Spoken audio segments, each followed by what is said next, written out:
Well, with more on the situation in Spain, I'm joined here in the studio by Manu Teredios from our Spanish service. Manu, morning to you. So, I mean, it's a pretty galling figure, 1 million cases in Spain. What are authorities trying to do to stop that number soaring higher? Buenos dias, good morning, Reza. You said it's a really impressive figures, and the situation is not getting better. The last figure we had, it's almost 17,000 cases in 24 hours, which is a record since the pandemic started. What the authorities are doing, it's a different approach. What we have mostly in Spain, it's perimetral lockdowns. We call it like this, so people is forbidden to leave some areas. It can be a city, it can be a region. The last one was La Rioja, who joined that.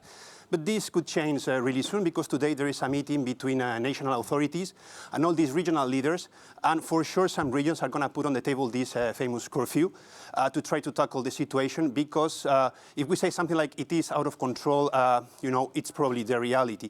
So they might come with this new measure to try to tackle this increase in the number of figures, going for a curfew with all of these perimetral lockdown as well. But with these sort of regional restrictions is also coming regional opposition, particularly in Madrid, who are fiercely opposing the central government's ideas of restrictions. So how much is that actually hindering the government's efforts to try and contain the virus? This is the clearest case.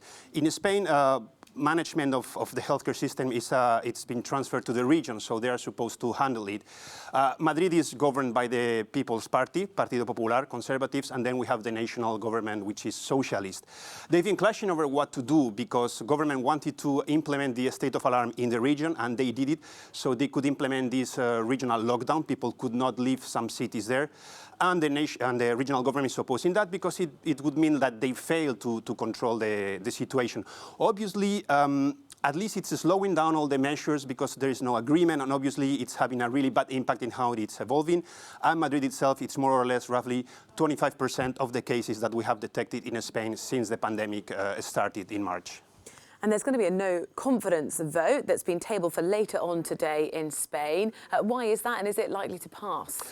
It's not going to pass. It's been doomed to fail since the very beginning. In this case, it's not the People's Party, it's Vox, the extreme right party, third party in Spain. They did it as a sort of opposition, a way to show that they're also in the opposition. They've been criticizing the government mainly for the handling of this crisis, not only in terms of healthcare, but also in terms of economy. But nobody's going to support them. We have to see what the main leader of the opposition, Casado, Mr. Casado, head of Popular Party, will say today. But they are not gonna support it. They might say no or abstain, and it will be only the MPs of this far-right party, Vox, that will vote for it. We might have the vote, if everything is right, about midday, and it's not gonna pass. But well, it will steer a little bit more the debate and the critics against the government. We'll be following it across the day. Manu, thank you very much. Always a pleasure.